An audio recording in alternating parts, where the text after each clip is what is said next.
ჩვენ არ შეგვიძლია ერთ წამს მოიცადეთ. ხალხობრივი ევროსასამართლოს გადაწყვეტილება არის უკვე ცნობილი არწუხელიძის საქმეზე და სხვა ქართული სამხედროების საქმეზე. თქვენ რას ითხოვდით და რა გადაწყვეტილება მიიღო ევროსასამართლომ? ეს პირველი პრეცედენტია, ხო? დავას ვუსწრებ, როდესაც ინდივიდუალურ кейსებზე პასუხები მიიღეთ.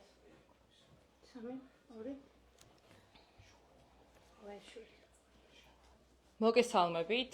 დღეს საქართველოს ახალგაზრდა იურისტთა ასოციაციამ 18 წლიანი სამართლებრივი ბრძოლის შედეგად მოიპოვა უდიდესი მნიშვნელობის გამარჯვება სტრასბურგის სასამართლოში. კერძოდ, დღეს გამოვიდა ორი გადაწყვეტილება ქართველი სამხედრო პირების საქმეებზე, მათ შორის გიორგი ანწუხელიძის საქმეზე. საიამ აღნიშნული გადაწყვეტილებები და საქმეები მოიგო რუსეთის ფედერაციის წინააღმდეგ.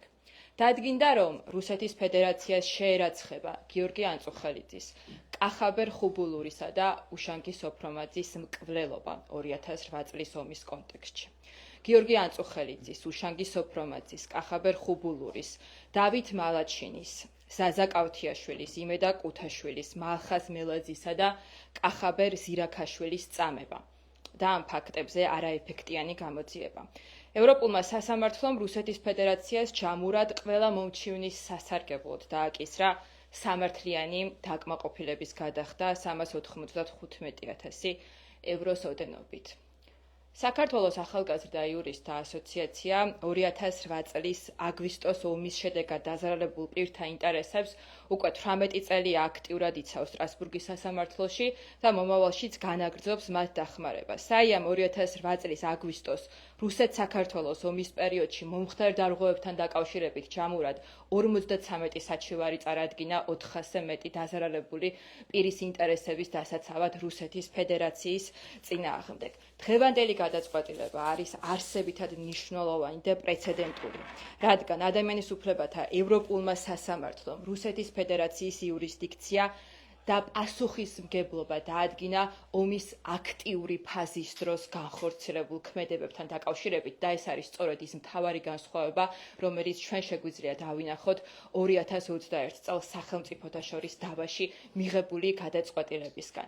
ეს არის პირველი საქმე, სადაც სამხედრო ტყვეებთან დაკავშირებით დადგინდა ომის აქტიური ფაზის დროს რუსეთის ფედერაციის პასუხისმგებლობა. ამასთანავე სასამართლომ ხაზგასმით მიუთითა, რომ არა მხოლოდ გამოძიების არაეფექტიანობა შეერაცხება რუსეთის ფედერაციას, არამედ სიცოცხლის უფლების დარღვევა და წამების აკრძალვის პირდაპირ დარღვევა.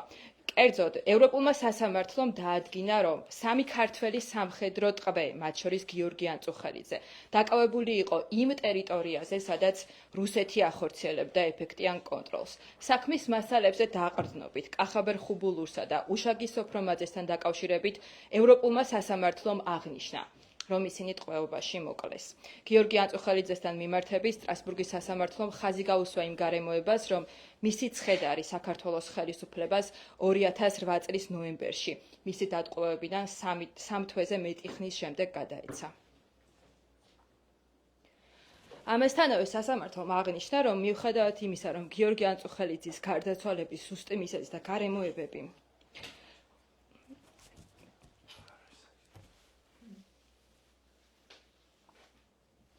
გაურკვეველი რჩება, დანამდვილებით შეიძლება ითქვას, რომ ის ბოლოს სამხრეთ ოსეთის ძალების პატიმრობაში ნახეს ძალადობისა და სიკვდილით დამუქრების დროს და სასამართლო ვარაუდობს, რომ ის ძალადობით სიკვდილამდე მიიყვანეს. ჩვენ გვინდა ხაზი გავუსვათ ამასთანავე იმ ღონისძიებებს, რომლებიც საიამ განახორციელა დღემდე და კვლავ განახორციელებს საკომპენსაციო მექანიზმის მოთხოვნასთან დაკავშირებით.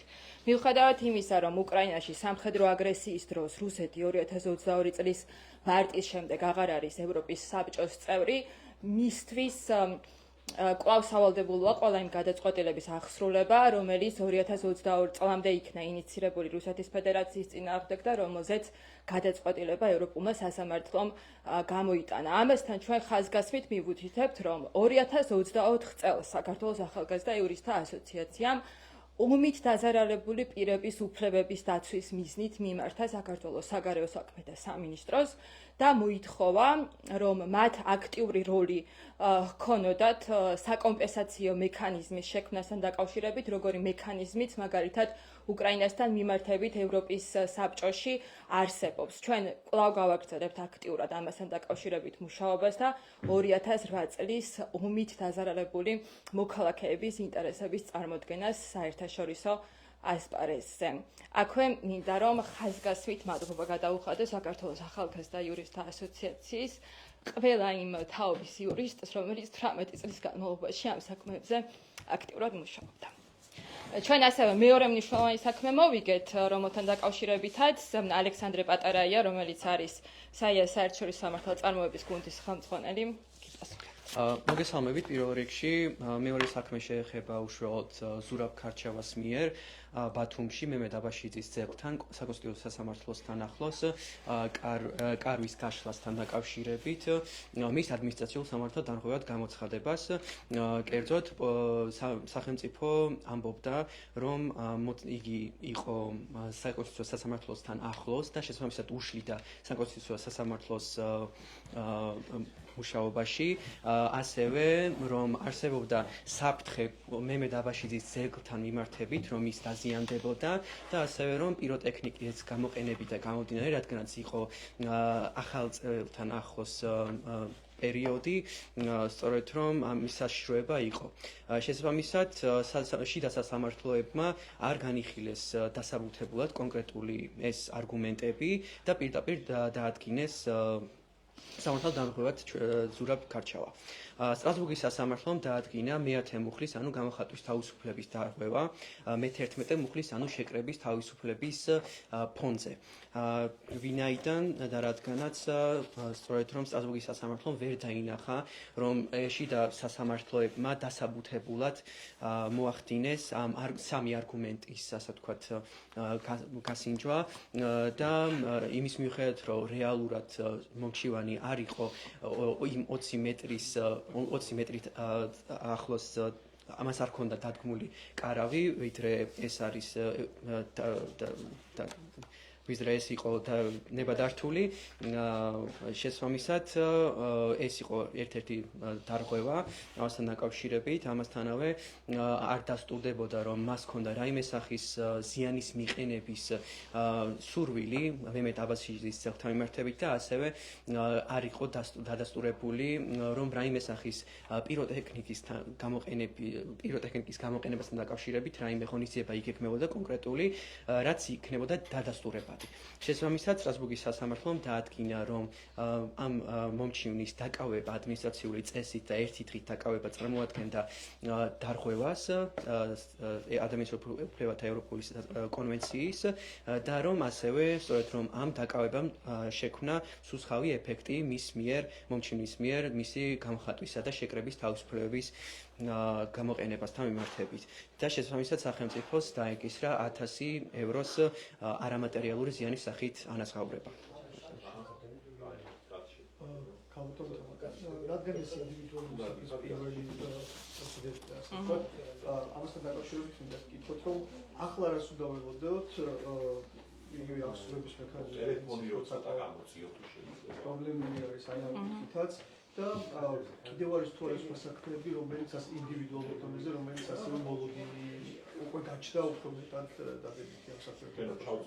კი, ეს არის მართლაც უმნიშვნელოვანეს პრეცედენტი, იმიტომ რომ როგორც უკვე გითხარით, სახელმწიფოთა შორის დავის გადაწყვეტის დროს სასამართლომ თავის სამართლებრივი ტესტებიდან გამომდინარე, ომის აქტიურ ფაზასთან დაკავშირებით მიუთითა, რომ ზოგადად ომი ქაოსის პროცესში მიმდინარეობს და ამიტომაც იყო სირთულეები იურისდიქციის განსაზღვრის ელემენტთან დაკავშირებით. ხო, ეხლა ძალიან სიღრმისეული სამართლებრივი საკითხია, მაგრამ ჩვენ რასაც ვამტკიცებდით ამ საჩივრებში, მათ შორის ბოლოს გაგზავნილი კომუნიკაციით, რომელიც 2026 წლის 21 იანვარს გავაგზავნეთ სასამართლოში, ანუ წელს, იყო ის, რომ მას გიორგი აწუხელიძის საქმესთან დაკავშირებით და სამხედრო ტყვეების საქმესთან დაკავშირებით ინდივიდუალურად უნდა შეეფასებინა ყველა გარემოება, მათ შორის ომის აქტიურ ფაზასთან დაკავშირებით და ამიტომაც არის დღეს ეს საქმე, ამ საქმეზე დადებითი გადაწყვეტილების მიღება მართლაც გამარჯვება, იმიტომ რომ რაღაც ეროვნული საინტერესი იყო ამ საქმეზე სიმართლის დადგენა, იმ სიმართლის, რომელიც ყველა მიცის, მაგრამ როდესაც ამას საერთაშორისო მექანიზმი ადგენს, ბუნებრივია, რომ ეს კიდევ უფრო დიდ მნიშვნელობას იძენს.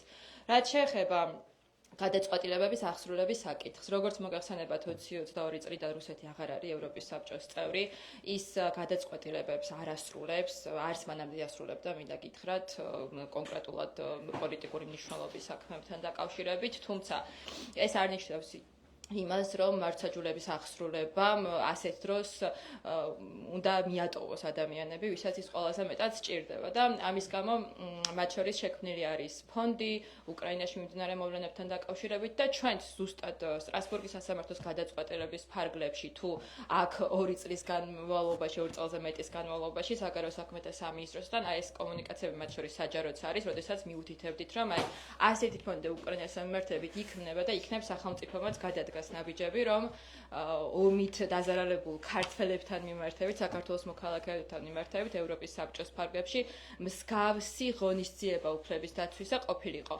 ჩვენ მინდა გითხრათ და დაგიანონსოთ, რომ კიდევ ვაპირებთ ამასთან დაკავშირებით სამართლებრივი ნაბიჯების გადადგმას და გავაკეთებთ ამას მანამ, სანამ საია იქნება ფეხზე, როგორც უფლებადაცვითი ორგანიზაცია და ბოლომდე მივყვებით ამ საქმეს. რამდენიმე კადრს გადავიღებთ და ისაუბრეთ მაშინ. რაც შეეხება სხვა საქმეებს არის კიდე სხვა ინდივიდუალური საქმე.